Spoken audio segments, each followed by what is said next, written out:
আজকে বানাবো চিকেন ডাক বাংলো।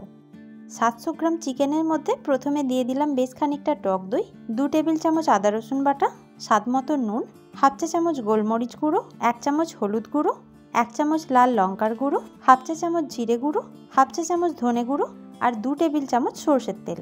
এবার এই সব কিছুকে খুব ভালোভাবে মিক্স করে নেব।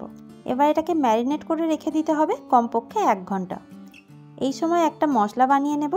তার জন্য দিয়েছি 2টো শুকনো লঙ্কা, হাফ চা চামচ গোটা ধনে, হাফ চা চামচ গোটা জিরে, 2টো ছোটো এলাচ, 2টো লবঙ্গ, একটু দারচিনি আর অল্প একটু জয়িত্রী।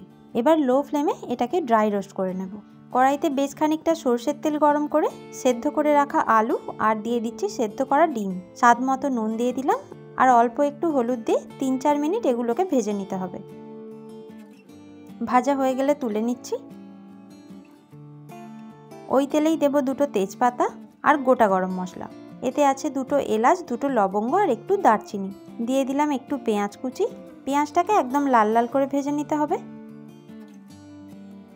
দিয়ে দিচ্ছি টমেটো কুচি। এটাকেও একটু নাড়াচাড়া করে নেব।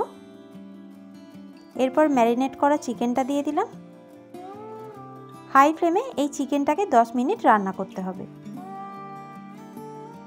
10 মিনিট পর যখন চিকেনের রঙটা একটু বদলে আসবে, এবার লো ফ্লেমে ঢাকা চাপা দিয়ে এটাকে আরও 20 থেকে 30 মিনিট রান্না করুন।